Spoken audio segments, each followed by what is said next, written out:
Every time? Well, we don't know who's going first. Right, I'll go first. So I'll go first. Yeah, so. His verse. We have 30 seconds. I don't know if you want to take a pause and... No, it's alright. Yeah, so it's... Well, no, we probably do need to take a pause now. It's too long taking a pause.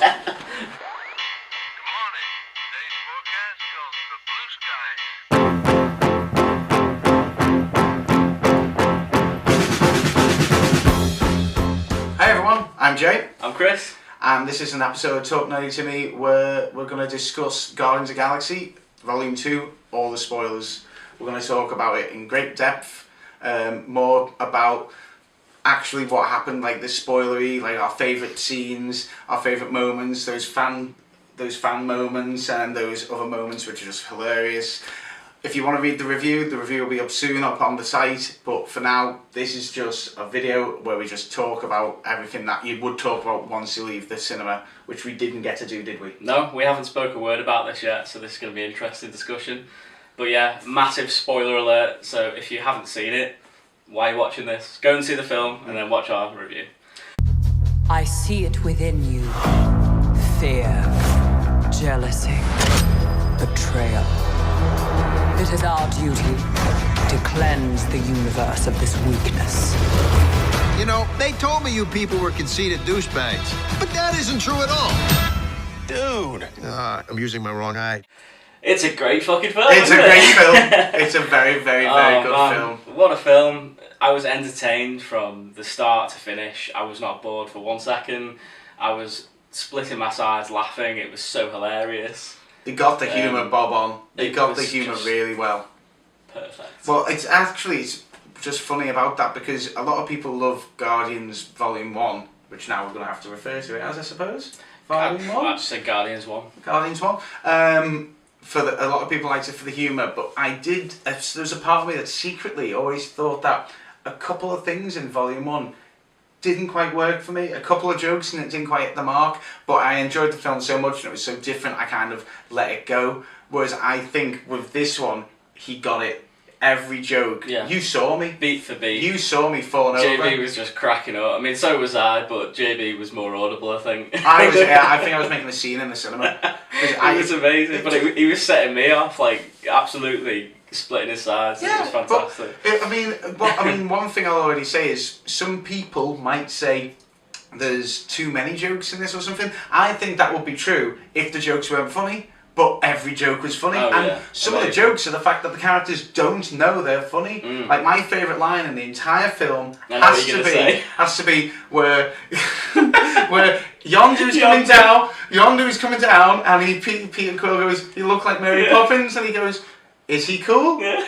And then I'm laughing at that. He goes, "Yeah, he's cool." He goes, "Oh," and then he goes, "I'm Mary Poppins, yo." It's just like amazing. It's brilliant. Now the character doesn't know that's funny, but it's hilarious. It's so funny, man. There were so many moments in that where that's why it was funny, because they were oblivious to the fact that it was that whole thing where we don't get the Earth pop culture references, and it was really fun. You know, it was so much fun.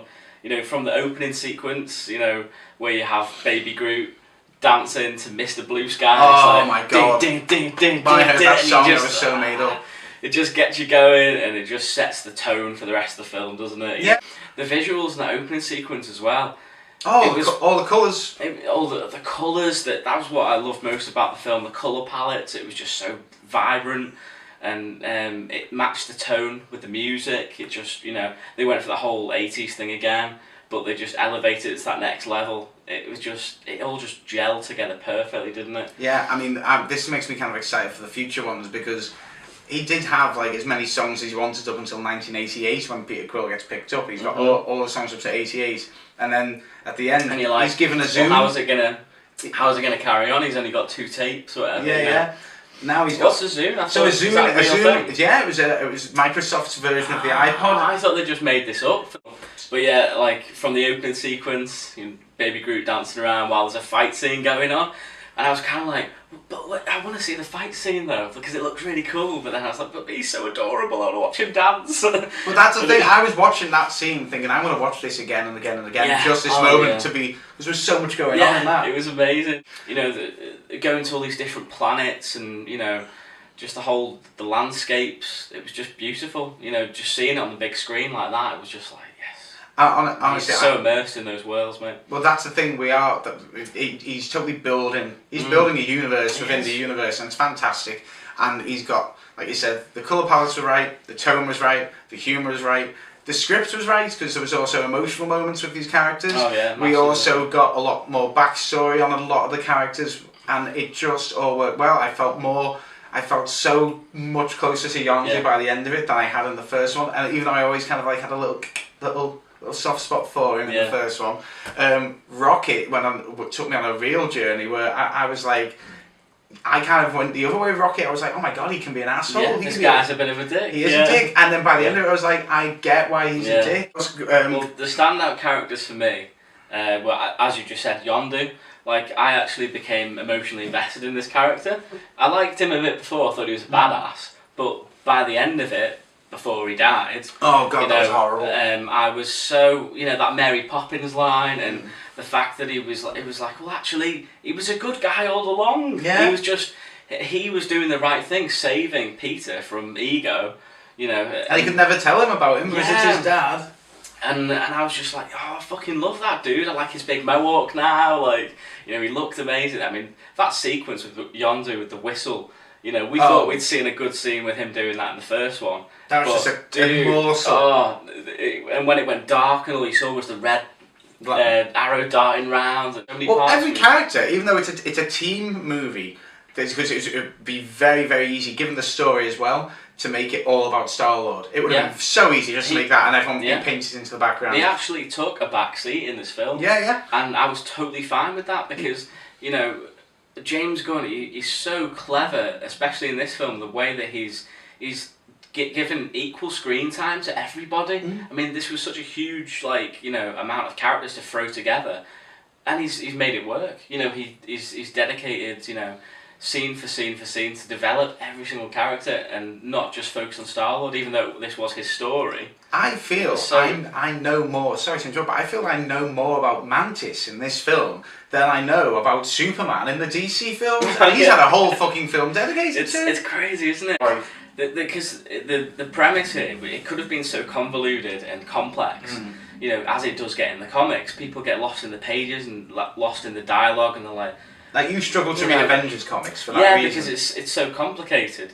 But they just fucking went for it here, and it just worked so well, And another standout character for me is got to be Drax. I mean, I loved him in the first film, but I love him even more now. I could go through every set here. So yeah, like I said, Star-Lord, finding out his lineage, really good story, really nice between him and Kurt Russell. Drax, what we got here was we finally got to see the personality of Drax properly, someone who's kind of painted as a bit of a purposely bland character. He doesn't get jokes, he doesn't do humour, he's been scorned, he's a warrior. And I loved his interaction with Mantis. Mantis. Their dynamic was hilarious. There was so many scenes where I was just in stitches, where he was dry heaving. And she's like, what's wrong? And he's like, I'm just picturing being with you. Being physical with you. I'm not interested in you. It's making me wretch. And the nipples joke. The nipples are sensitive. And then later on when he puts the armor on, he goes, over here, my nipples!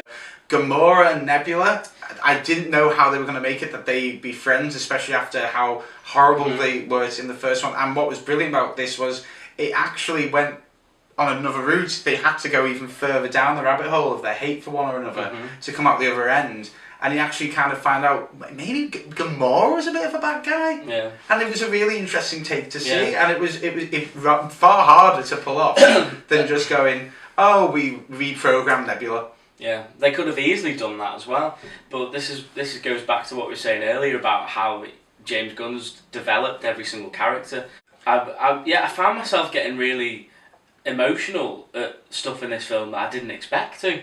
I didn't think I'd go into Guardians 2 and actually, laugh my arse off, which I was expecting, but then also feel very emotional about stuff like when Star-Lord, he created the ball of energy, and then he was playing catch with his dad. Yeah, with the ball of energy. And as a father and a son, that sort of got me in the feels, and there was moments like that James Gunn has implemented into this film and he's catered. He's got every walk of life there. He's got the sisters, that dynamic with Nebula. That's true. You know, he's catered for every single walk of life, and I'd defy you to find one single person that can't relate to this film in some way. Yeah. And that's why it hits the ball out of the park, because there's so many elements in it that just work for everybody. You know, and it's such a far-fetched, you know, obscure comic book, and some real complex themes at work here, and convoluted ideas. Was the evil villain the evil villain? Well, he was no Loki. I'll say that. Like, but he wasn't exactly that the one I can never remember from Thor: The Dark World. Yeah, the Christopher Eccleston plays. Yeah. With the pointy ears. Yeah. Malekith. He wasn't as crap as Malekith. No, dude. I mean, Ego to me was one of the best villains we'd had. I mean, I loved the concept of it, and I loved the way it was played out. You know, I've got to. He was the most threatening. He was definitely the most threatening.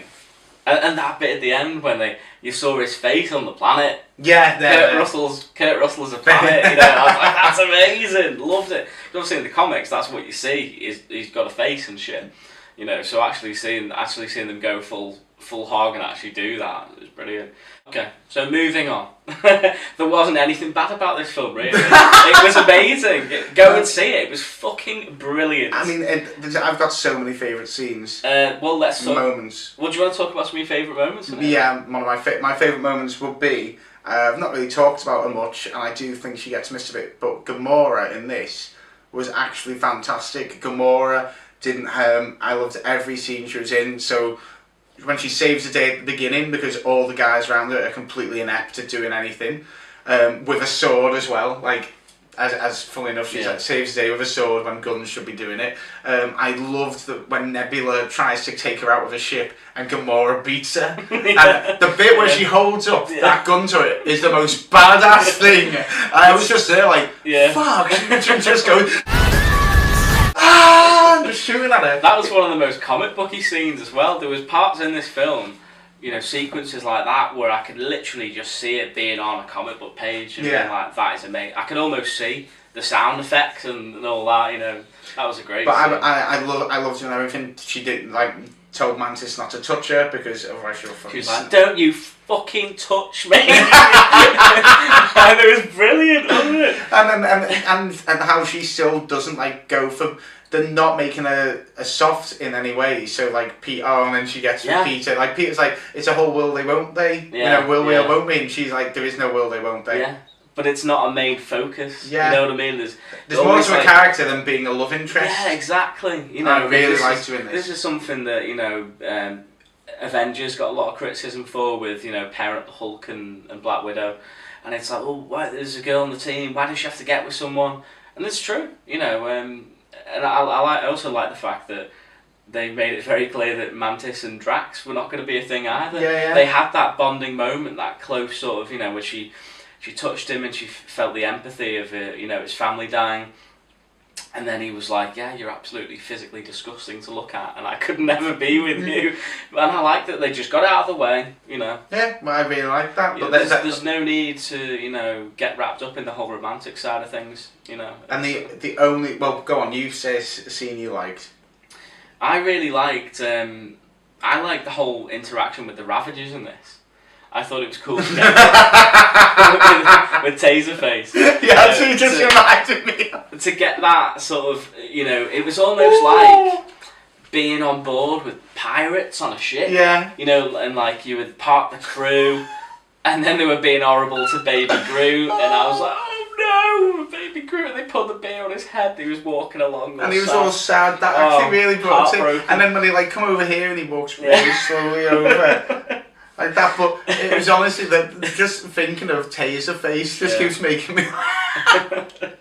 No, I thought that it was genius. I really liked as well the scene on the brothel planet. I can't remember the name of it. You know, with the yellow sex bots. Oh yeah, Southport Planet. You know, when you go, I just love that scene where, you know, Yondu stood at the window, shirtless, and the sex bots. Alright, okay, fucking hell.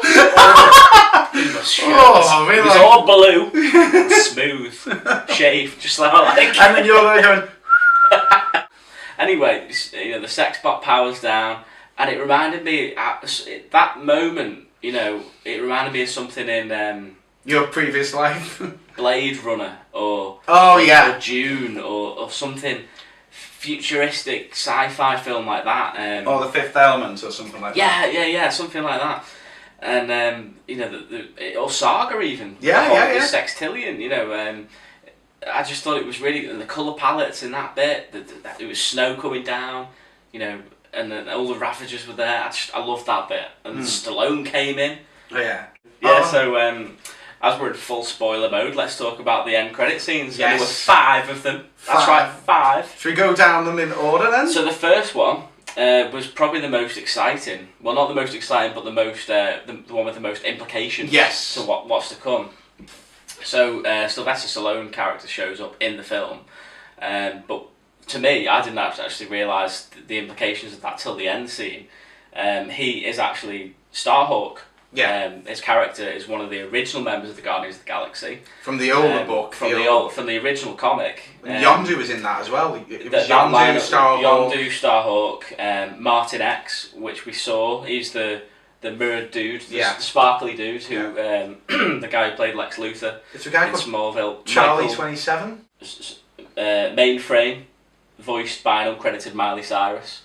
Was she uncredited? Yeah. Oh right. Alita and Kruger. I think I'm saying that right. Yeah, Kruger. He was the CG character, the one with the red face and did that. The fins for his ears and all that. Did like the mystic kind of thing. Yeah, because I was like, what the fuck's all that about? I mean, I'm being completely honest, I had no clue. I had to do a bit of research last night on who all those characters were.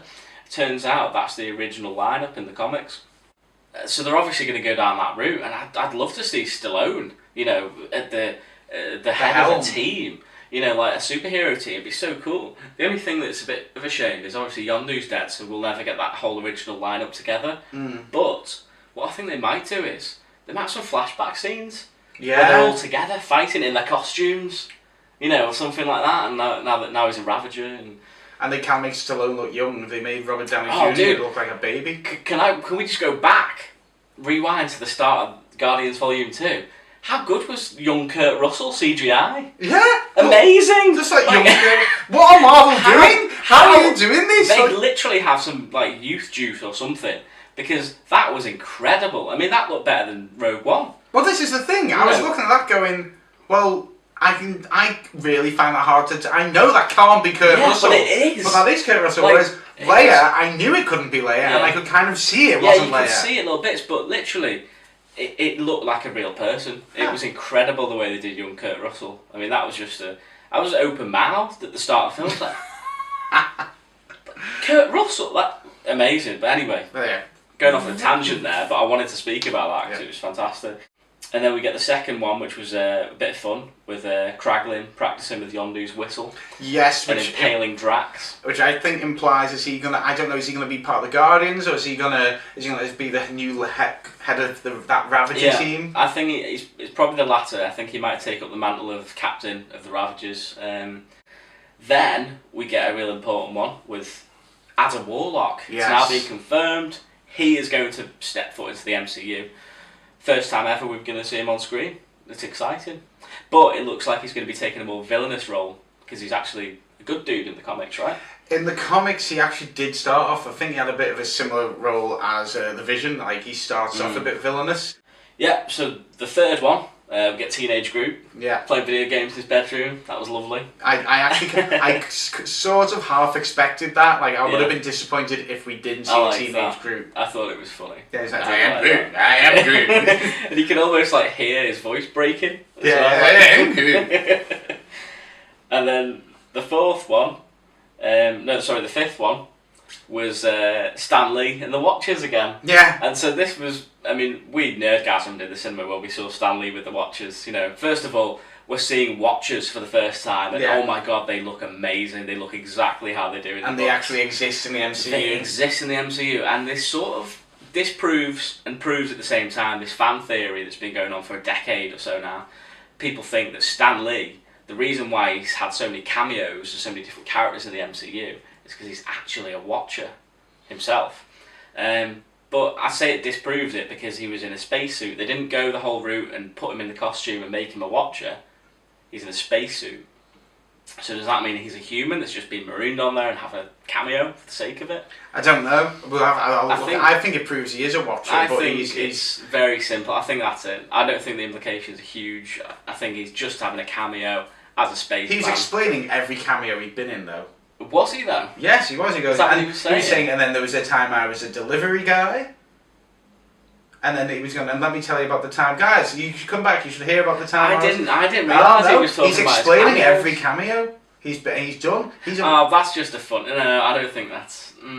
Someone can't have fun. No, I've fucking had loads of fun in this film, mate. But I don't want to get my hopes up too much. I don't think he's a Watcher. But right. no, that was amazing. That was amazing. So to sum it up, some final thoughts. I'm going to ask you to rate it and tell me, where do you rank this in the rest of the Marvel Cinematic Universe? I'm rating this, and you know how brutal I am.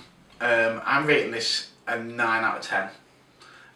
It wasn't quite a 10 just because, like I said, about that second act slowdown, and also because then I had to compare it to the first one, and it just can't be quite a 10. But yeah, it's a very, very, very high 9. It had humour, it had drama, it had action, it had something for everybody. If you've got to have no fun in your body to not like this film at all. And where do you think it ranks in the MCU? It's probably in the top. I know it's in the top 5. I'd have to really sit down. Now this is beginning. We're talking like choosing favourite children. For me, I'm going to give it a 10. I'm going to say this is the best film, closely followed by Guardians 1. Wow, okay. And then... oh wow, so you actually prefer it to Guardians Volume 1? Yeah, I think it's better than Guardians 1, absolutely. Only just, but it's got the edge on it. There's something there that it makes it better. I think it's a stronger story than the first one. I just loved Ego. I thought it was fantastic. You did like Ego. Yeah. So yeah, I'm ranking it at the best one. This is the best MCU film in my opinion. Closely followed by Guardians 1. Then it goes Avengers 1 for me. Yeah. All right. But no, I fucking loved it, mate. And go and see it. You know, it's a runaway smash hit for Marvel, I'd say. All you do is yell at each other. You're not friends. No. We're family. Bugger it up. Bugger it up. So what did you guys think of it? Did you love it as much as us, or did you fucking hate it? Tell us in the comments below. I want to see quotes. I want to see quotes to remind me of all the funny quotes in this. Hashtag Taserface. Yeah. Alright? Hashtag I'm Mary Poppins, yo! Yo! Watching. Keep talking. I've been Chris, thanks for watching. Keep talking, Bernie. Bye.